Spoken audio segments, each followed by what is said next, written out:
ओम शांति। 14 जनवरी 2022 की प्रातः मुरली। मीठे बच्चे, यह तन रावण की प्रॉपर्टी है। इसे रावण को देकर अशरीरी बन घर जाना है, इसलिए इससे ममत्व निकाल दो। यह तन रावण की प्रॉपर्टी है, इसे रावण को देकर अशरीरी बन घर जाना है, इसलिए इससे ममत्व निकाल दो। प्रश्न: सारे सृष्टि को शांति और सुख का दान देने की विधि क्या है? सारे सृष्टि को शांति और सुख का दान देने की विधि क्या है? उत्तर: सवेरे सवेरे उठ अशरीरी होकर बाप की याद में बैठना, यह है विश्व को शांति का दान देने की विधि। और स्वदर्शन चक्र फिराना, यह है सुख का दान देने की विधि। ज्ञान और योग से ही तुम एवर हेल्दी वेल्दी बन जाते हो, सृष्टि नई हो जाती है। गीत: मुझे अपनी शरण में ले लो राम। ओम शांति।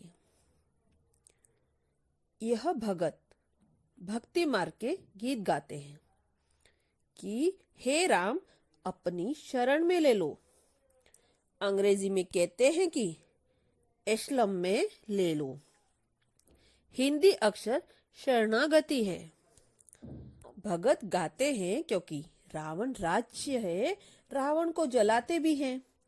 इससे भी सिद्ध है रावण राज्य है। इसका भी अर्थ कोई नहीं समझते। रावण का विनाश करने के लिए दशहरा करते हैं, यह भी एक निशानी है। अभी यह संगम है तो इस समय ही राम की शरण में गए होंगे और रावण का विनाश किया होगा। पास्ट में जो जो होकर जाते हैं उनका ही नाटक बनाते हैं। तुम बच्चे जानते हो, हम अभी रावण की जेल से निकल राम की एशलम में आए हैं। राम राज्य में रावण राज्य नहीं हो सकता और रावण राज्य में राम का राज्य नहीं हो सकता। गाया जाता है आधा कल्प राम राज्य, आधा कल्प रावण राज्य। राम राज्य सतयुग और त्रेता को कहेंगे। संगम युग पर जिन्होंने राम की शरण ली है वही राम राज्य में गए होंगे। तुम जानते हो, हम अभी राम की शरण में हैं। यह सारी दुनिया एक टापू है, चारों तरफ पानी है, बीच में है टापू, बड़े बड़े टापू में फिर छोटे छोटे टापू भी हैं। अब तुम बच्चों की बुद्धि में हैं तो रावण राज्य सारी दुनिया पर है। कब से शुरू होता है समझाया जाता है। आधा आधा है। राम राज्य में सुख, ब्रह्मा का दिन, रावण राज्य में दुख अर्थात ब्रह्मा की रात। आधा कल्प सुजरा तो आधा कल्प अंधियारा। सतयुगी त्रेता में भक्ति का नाम निशान भी नहीं। फिर आधा कल्प भक्ति मार्ग चलता है। द्वापर और कलयुग में भक्ति दो प्रकार की है। द्वापर में पहले पहले अव्यभिचारी भक्ति होती है, कलयुग में व्यभिचारी भक्ति बन जाती है। अभी तो देखो, कच्छ मत्स्य आदि सबकी भक्ति करते हैं। मनुष्य की बुद्धि को सतो प्रधान सतो रजो तमो में होना ही है। इस स्टेजेस से पास होना है। बाप समझाते हैं, तुमने अभी राम अथवा शिव बाबा की गोद ली है। ईश्वर को बाबा कहते हैं। जब वह फादर है फिर फादर को सर्वव्यापी कहना, यह कहाँ सुना? कहेंगे फलाना शास्त्र में व्यास भगवान ने लिखा है। बाप समझाते हैं, सर्वव्यापी के ज्ञान से तुमको कुछ भी फायदा नहीं हुआ। सदगति देने वाला जरूर कोई चाहिए, वह जरूर दूसरा होगा। सदगति देते ही है गॉड फादर। यह तुम्हारा ईश्वरीय जन्म है। तुम अभी संगम पर हो। यह संगम का टाइम दिन में व रात में नहीं गिना जाता। यह छोटा सा संगम है। जबकि दुनिया बदलनी है, आयरन एज से बदल गोल्डन एज होती है। रावण राज्य से बदल राम राज्य होता है। जिस राम राज्य के लिए तुम पुरुषार्थ कर रहे हो, तो ऐसे ऐसे गीत भी काम आते हैं। यह हुआ है जैसे श्लोक, इनका अर्थ किया जाता है। राम की शरण में जाने से फिर तुम सुख अर्थात राम राज्य में आएंगे। एक कहानी भी है, तुम पहले सुख चाहते हो या दुख? तुम पहले सुख चाहते हो या दुख? बोला सुख, क्योंकि सुख में फिर यमदूत लेने नहीं आएंगे, परंतु अर्थ नहीं समझते। बाप बेट अच्छी रीति समझाते हैं, तुम्हारी बुद्धि में है हमारा देवी देवता कुल बहुत ऊंचा था। पहले ब्राह्मण कुल होता है, फिर देवता बनते हैं, फिर क्षत्रिय वैश्य शूद्र बनते हैं। तुम जानते हो हमने ही इस वर्णों से पास किया है, अभी आकर ब्राह्मण बने हैं। यह विराट रूप बिल्कुल ठीक है, वर्ण सिद्ध हो जाते हैं। 84 जन्म एक ही सतयुग में नहीं लिए जा सकते, ये वर्ण फिरते रहते हैं। ड्रामा का चक्र पूरा हुआ, गोया 84 जन्म पूरे हुए। चक्र तो लगाना ही है, इसलिए दिखाया जाता है देवी वर्ण में इतना समय, क्षत्रिय में इतना समय। आगे यह पता थोड़े ही था, कभी शास्त्रों में भी नहीं सुना था ऐसे वर्णों में आना है।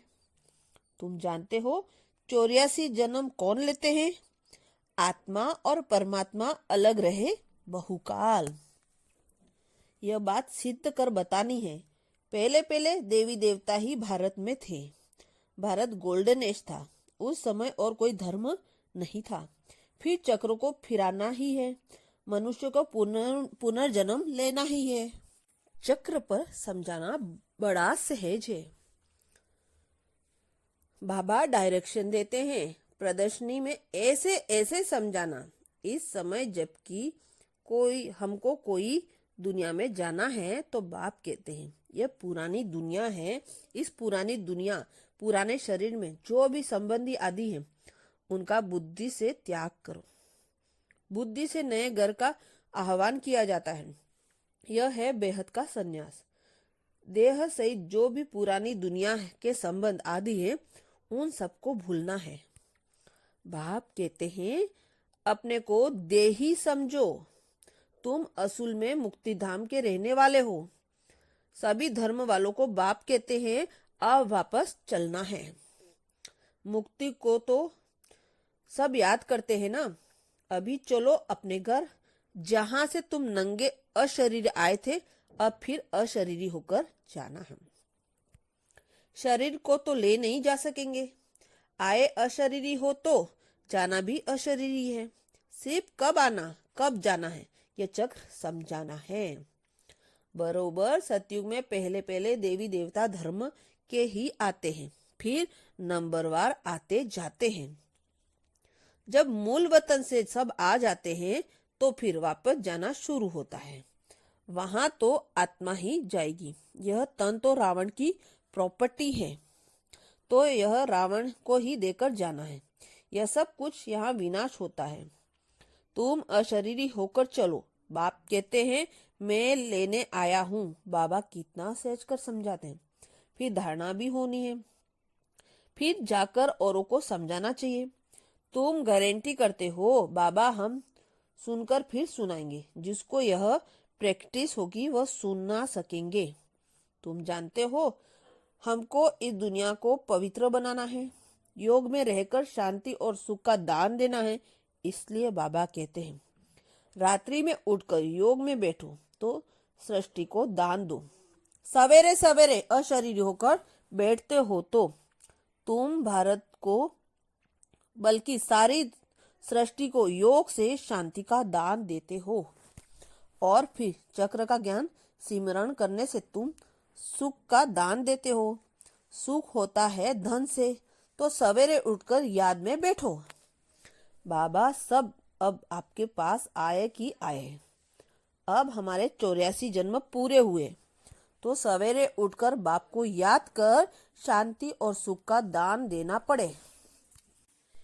योग और ज्ञान से हेल्थ और वेल्थ मिलेगी। जब हम एवर हेल्दी होते हैं तो सृष्टि की नई होती है। जब हम एवर हेल्दी होते हैं तो सृष्टि भी नई होती है। सतयुग त्रेता में हेल्दी वेल्दी, कलयुग में अनहेल्दी अनवेल्दी है। अब हम हेल्दी और वेल्दी बनते हैं, फिर आधा कल्प हमारा ही राज्य चलता है। बुद्धि में जब यह ज्ञान हो तब खुशी रह सके। भले यह भी लिखो दो कि 2500 वर्ष के लिए एवर हेल्दी वेल्दी बनना है तो आओ इस ईश्वरी नेचर क्योर सेंटर में। परंतु यह लिखेंगे भी वह जिसमें ज्ञान होगा। ऐसे थोड़े ही सेंटर हम खोलते हैं। सर्विस आप आकर करो। जो खोलते हैं उनको खुद सर्विस करनी चाहिए। झगड़ा सारा पवित्रता पर ही चलता है। विष न मिलने से अत्याचार होते हैं। अब है संगम, तो बुद्धि में सुखधाम और शांतिधाम को याद करना चाहिए। दुखधाम है तब तो सुखधाम को याद करते हैं, तभी गाते हैं दुख में सिमरण सब करें। यह पतित दुनिया है। ला कहता है कलयुग के अंत में सबको पतित होना ही है। जब तक संगम आए और राम राज्य की स्थापना हो जाए फिर रावण राज्य का विनाश हो। अब विनाश की तैयारी हो रही है। रावण राज्य खलास होना ही है। बाकी यह गुड़ियों का खेल है। कितने गुड्डे गुड़िया बनाते हैं, इसलिए इनको अंधश्रद्धा कहा जाता है। जितने भारत में चित्र बनते हैं उतने और कहाँ नहीं बनते। भारत में ढेर चित्र है। गाया भी जाता है ब्रह्मा का दिन ब्रह्मा की रात। दिन को फिर लंबा क्यों कर दिया है, यह समझने की बात है। पहले अव्यभिचारी भक्ति, फिर व्यभिचारी, पहले 16 कला, फिर 14 अंत में कुछ तो कला रह जाती है। परंतु इस समय 9 कला। इस समय है तमो प्रधानी दुनिया। तमो कलयुग से शुरू होता है, फिर अंत में कहेंगे तमो प्रधान। अब दुनिया जड़ जड़ीभूत हो गई है। पुरानी चीज को आपे ही आग लग जाती है। जैसे बट का जंगल होता है तो उसको आपे ही आग लग जाती है। इनको भी आग लगनी है। थोड़ा भी कुछ आपस में कुछ हुआ तो आग सुलग जाएगी। घर में कोई छोटी बात पर झगड़ा हो जाता है, आपस में दोस्त होते हैं, थोड़ी सी बात पर ऐसी दुश्मनी हो जाती जो एक दो का गला काटने भी लग पड़ते हैं। क्रोध भी कम नहीं है। एक दो को मारने के लिए देखो कितनी तैयारी कर रहे हैं। यह है ड्रामा। क्रिश्चियन लोग हैं दोनों बड़े, आपस में मिल जाए तो सब कुछ कर सकते हैं। पॉप की भी क्रिश्चियन का हेड है। उनका मान बहुत रखते हैं, परंतु मानते सबकी भी नहीं। यहाँ भी जो बच्चे बाप की मानते नहीं तो विनाश पद पाते हैं। श्रीमत पर चलना चाहिए। श्रीमद भगवत गीता है ना, और कोई शास्त्र में श्रीमत है नहीं।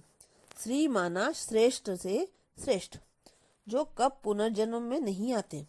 मनुष्य तो पुनर्जन्म में आते हैं। विद्वानों ने तो जन्म मरण से रहित की गाई हुई गीता में पूरे 84 जन्म लेने वालों का नाम डाल दिया है। वास्तव में परमपिता परमात्मा ही ज्ञान का सागर, पवित्रता का सागर, पतित पावन गाया हुआ है। वह वरदान देते हैं बच्चों को, उनके बदले कृष्ण का नाम डाल दिया है। पहले शिव जयंती, फिर होती है कृष्ण जयंती। शिव बाबा आते हैं नई दुनिया स्थापन करने, तो पहले बाप का जन्म, फिर बच्चे का जन्म। बाप ने जन्म से ही कृष्ण बच्चा निकाला, वह भी एक तो नहीं होगा। देवी संप्रदाय कहा जाता है ना, तो कितना भूल कर दी है। कोई एक भी इस बात को समझ जाए तो उनके सब जिज्ञासी टूट पड़े, सबका मुंह पीला हो जाए। कितनी बड़ी भूल है। तभी तो बाप को आना पड़ता है। किसी को समझाने देने में भी टाइम चाहिए। पहले तो यह निश्चय कराओ कि परमपिता परमात्मा से आपका क्या संबंध है, तब समझेंगे। भगवान बाप है, भगवान को भगवान के पद पर रखो। सब एक जैसे कैसे होंगे? कहते हैं सब भगवान की लीला है, एक रूप छोड़ दूसरा लेते हैं, लेकिन परमात्मा कोई पुनर्जन्म थोड़ी हो लेते हैं। यह बाप दादा की कंबाइंड है और बच्चों को समझा रहे हैं। बाप दादा भी अर्थ किसी की बुद्धि में नहीं, तो में माता पिता कहते हैं, ओ गॉड फादर भी कहते हैं, तो जरूर मदद चाहिए, परंतु किसकी बुद्धि में नहीं आता है। बच्चों को समझाया है तो शरण कब ली जाती है? बच्चों को समझाया तो शरण कब ली जाती है? जब रावण राज्य खत्म होता है तब राम आते हैं। राम की शरण लेने से ही सदगति मिलती है। कहते हैं राम राज्य हो, उनको सूर्यवंशी राज्य का पता ही नहीं। कहते हैं राम राज्य नई दुनिया नया भारत हो, सो तो अब बन रहा है, बनना है जरूर, ड्रामा को चलना है जरूर। यह पढ़ाई है मनुष्य से देवता बनने की। मनुष्य किसी को देवता बना न सके। बाप आकर मनुष्य को देवता बनाते हैं, क्योंकि बाबा ही स्वर्ग की स्थापना करते हैं। ब्राह्मणों की माला गाई जाती है। वैजयंती माला विष्णु की है। यह है ईश्वरीय घराना जो अब नया शुरू होता है। आगे था रावण का आसुरी घराना। रावण को आसुरी कहा जाता है। यह कंस राजसंधि नाम यह कंस राजसंधि नाम अभी सिद्ध होते हैं। जन्म जन्मांतर तुमको साकार से वर्षा मिलता है, सतयुग से फिर साकार से मिलता है। सिर्फ इस समय तुमको निराकार बाप से वर्षा मिलता है। अच्छा, मीठे मीठे सिकल दे बच्चों प्रति माता पिता बाप दादा के याद प्यार और गुड मॉर्निंग। रूहानी बाप को रूहानी बच्चों को नमस्ते, और हम सभी रूहानी बच्चों को भी बाप दादा का याद प्यार और नमस्ते और गुड मॉर्निंग। धारणा के लिए मुख्य सार। पहला है देह सहित पुरानी दुनिया के संबंधी आदि सब भूल स्वयं को देह ही समझना है। बुद्धि से नए घर का आह्वान करना है। देह सहित पुरानी दुनिया के संबंधी आदि सब भूल स्वयं को देह ही समझना है। बुद्धि से नए घर का आह्वान करना है। दूसरा है सवेरे सवेरे उठ सारी दुनिया को शांति और सुख का दान देना है। सवेरे सवेरे उठ सारी दुनिया को शांति और सुख का दान देना है। वरदान आकारी और निराकारी स्थिति के अभ्यास द्वारा हलचल से भी अचल रहने वाले बाप समान भव। आकारी और निराकारी स्थिति के अभ्यास द्वारा हलचल में भी अचल रहने वाले बाप समान भव। डिटेल है, जैसे साकार में रहना नेचुरल हो गया है, ऐसे ही मैं आकारी फरिश्ता हूँ और निराकारी श्रेष्ठ आत्मा हूँ।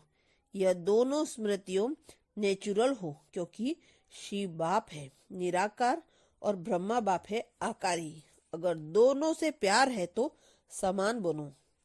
साकार में रहते अभ्यास करो, अभी अभी आकारी और अभी अभी निराकारी, तो यह अभ्यास ही हलचल में अचल बना देगा। स्लोगन दिव्य गुणों की प्राप्ति होना ही सबसे श्रेष्ठ प्रभु प्रसाद है।